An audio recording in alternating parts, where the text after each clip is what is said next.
Single use plastic के कारोबार से कई लोग जुड़े हुए थे। अब सिंगल यूज प्लास्टिक पर पूरी तरह से बैन लग गया है।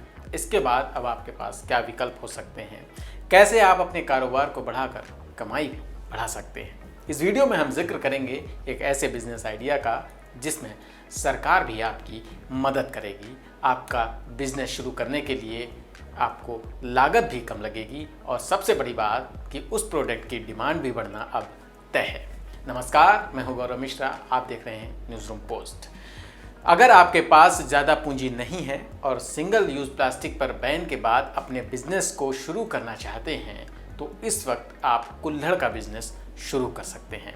सोचने में भले ही आपको ये अजीब लगे पर हकीकत यही है। अगर आप ये सोच रहे हैं कि इस कारोबार में कमाई नहीं है तो भाई माना तो यही जा रहा है कि अब इस कारोबार में ही तरक्की ज़्यादा है और सही ढंग से किया गया तो तगड़ा मुनाफा भी आप कमा सकते हैं।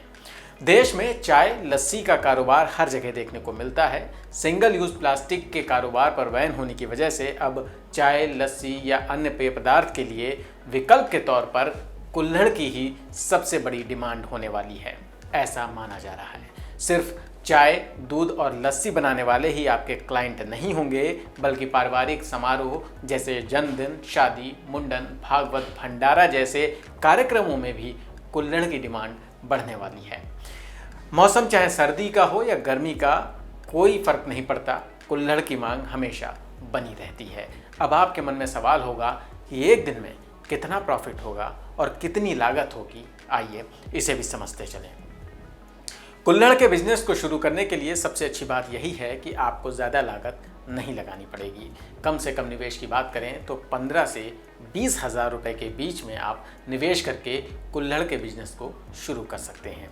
आपको मशीनरी के अलावा रॉ मटेरियल की भी ज़रूरत रहेगी। इस बिज़नेस की सबसे खास बात यह है कि आप इसे घर से भी शुरू कर सकते हैं। आपको किसी शॉप लेने की भी ज़रूरत नहीं है। बस कुल्हड़ सुखाने भर की ज़मीन और आपके घर पर छत है तो वो बहुत उपयोगी साबित होगी। कुम्हार भी अपने घरों में कुल्हड़ों को पारंपरिक तरीके से बनाते हैं और फिर उन्हें सुखाते हैं। इसके बाद भट्टी में उन्हें पकाते हैं।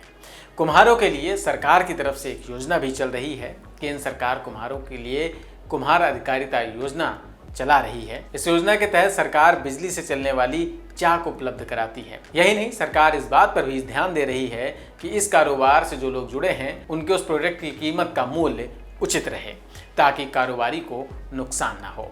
अगर आप अपने कुल्हड़ के कारोबार को स्केल अप करना चाहते हैं तो मैन्युफैक्चरिंग बिजनेस के लिए केंद्र सरकार से एथोराइज्ड लाइसेंस की भी ज़रूरत पड़ती है। इसके लिए आप MSME के तहत अपने बिजनेस को रजिस्टर्ड कर सकते हैं। इसका फ़ायदा ये होता है कि आपको सरकार से कुछ और सहायता भी मिल जाती है। कुल्हड़ के कारोबार से जुड़ी लगभग सारी जानकारी तो आपको पता चल गई, लेकिन अब आप ये सोच रहे होंगे कि प्रॉफिट कितना होगा। तो जानकारों के मुताबिक आप इस कारोबार से हर रोज़ 800 से 1000 रुपये तक कमा सकते हैं। इसके अलावा अगर आप अपने क्लाइंट का दायरा बढ़ाते हैं तो प्रॉफिट भी और बढ़ सकता है। हाँ, लागत के लिए आपको भी कुल्हड़ के साइज़ को ध्यान में रखना ज़रूरी होगा, क्योंकि बाज़ार में लोग अलग अलग साइज़ के कुल्हड़ की डिमांड करते हैं। ऐसे में आपको इस बात का ख्याल बारीकी से रखना होगा ताकि क्लाइंट के प्रति आपकी विश्वसनीयता कायम रहे और प्रोडक्ट की भी डिमांड बनी रहे। कुल्हड़ के बिजनेस से जुड़ी आपको ये जानकारी कैसी लगी, कमेंट सेक्शन में हमें ज़रूर लिखकर बताएं।